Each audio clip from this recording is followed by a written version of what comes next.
juicio porque Purdue Pharma se tuvo que declarar en bancarrota porque hubo cientos de demandas, Paco, contra los laboratorios. Llegaron a un acuerdo y tuvieron que pagar una multa, no te lo pierdas, de $4.500 millones. $4.500 millones por haber causado la muerte de 500.000 de personas. Y eso no lo ven los legisladores de Estados Unidos, ¿no?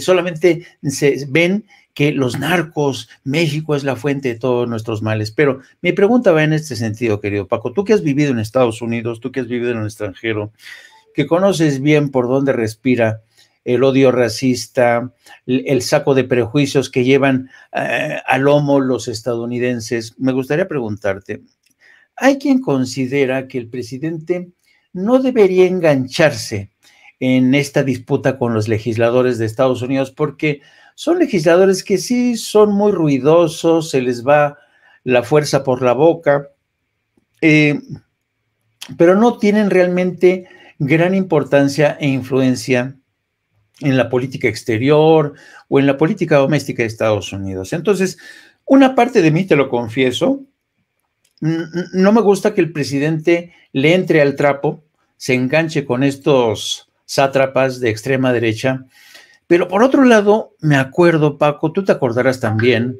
de todos esos políticos que nos han humillado y que no les ha pasado nada. ¿Te acuerdas tú del caso de este alguacil, Joe Arpaio? Que sí, pero claro. Nos decía de todo, nos decía que éramos criminales, que enviábamos a los niños. Entonces, ¿tú qué piensas? ¿Está bien que el presidente saque pecho por los mexicanos o tú qué crees sobre esto? Mira, Jaime, a veces pienso que no, pero la verdad es que tú tienes, es un cártel pandillero que hay en el Senado con republicano, con alguno que otro trasnochado demócrata, que no tienen influencia, tiene razón. Pero es la primera vez en la historia reciente de este país que un presidente puede hacer eso y se atreve, porque además nunca se atrevían porque robaban al por mayor y porque estaban involucrados en narcotráfico, estaban involucrados en corrupción, estaban involucrados en beneficiarse a sí mismos y a sus familias, a sus cuates. Entonces nadie se atrevía, todo mundo le tenía el imperio. ¿Por qué? Porque cada que pasaba algo, estiraban la mano para pedir préstamos. Recuerda, con Miguel de la Madrid llegamos a deber, ahora debemos más, pero en esa época eran 85,000 millones de dólares y ya era impagable. Entonces siempre estábamos comprometidos con ellos, siempre estábamos a los pies de ellos, y siempre que había una declaración fuerte de alguno de estos republicanos de extrema derecha, porque acuérdate, la democracia para ellos empieza de México para abajo, el combate contra las drogas empieza de la frontera para abajo y ahí lo que pase. Pero nadie se atrevía a decirles nada.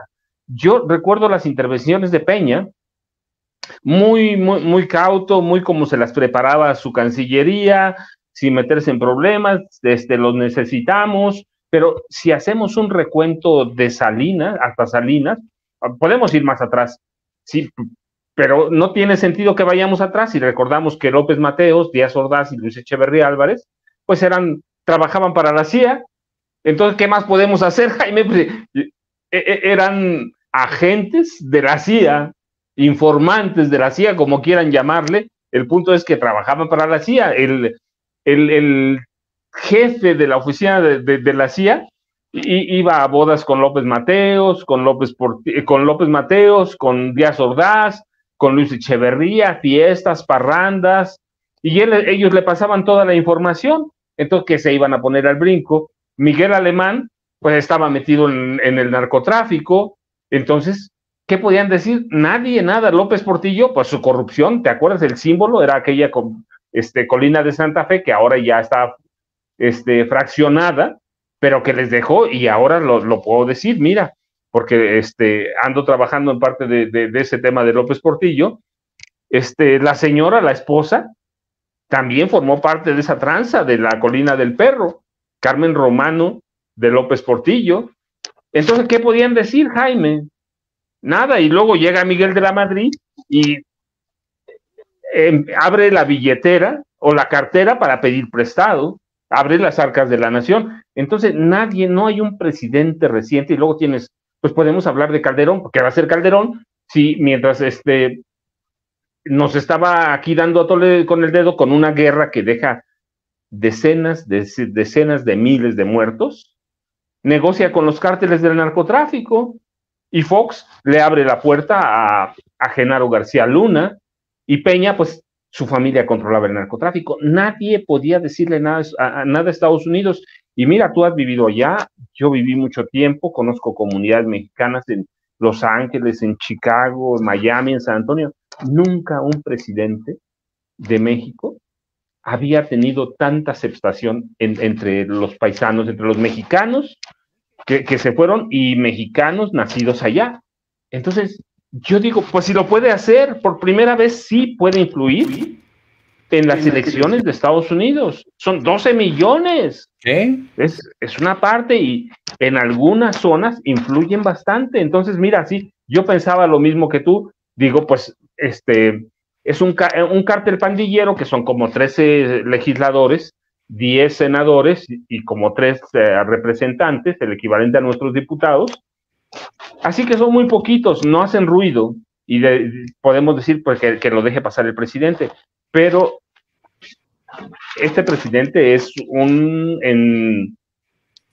pues es un animal político, Jaime. Sí entiende, más allá de todo lo que digan, la verdad es que entiende muy bien la política internacional, ¿Sí? Sabe cómo jugarla, y sabe y entiende que por primera vez un presidente mexicano es tan querido en Estados Unidos como en muchas partes de México, como en México, y entiende que puede jugar esa ficha, y entiende que mira, no solo esos legisladores no tienen ninguna influencia, nada, en la Casa Blanca, porque vimos al presidente Biden que dijo, no, vamos a negociar. Mira, tampoco entre los militares tienen fuerza. ¿Recuerdas? Hace unos días hubo una comparecencia del comandante en jefe del Comando Norte de Estados Unidos, el general Glenn Van Herk, y él dijo, no es necesario, trabajamos muy bien con México, y es más, dice, debemos enfocarnos no solo en lo que viene del sur, sino en lo que le mandamos nosotros del norte. Entonces, esos legisladores no tienen ninguna influencia, no solo en la Casa Blanca, tampoco la tienen en el Congreso de Estados Unidos, pero menos la tienen entre los militares. Pero de pronto sí te digo, yo pensaba lo mismo que tú, pero digo, no, por primera vez puede un presidente mexicano ser digno. Entonces, pues tiene que darle por ahí la dignidad. ¿De qué viven nuestros paisanos allá? De dignidad.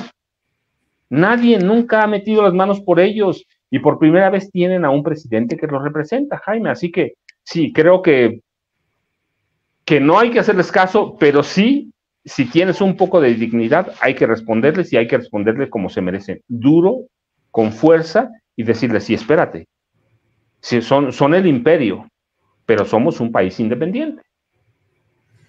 Yo creo que, fíjate que estaba acordándome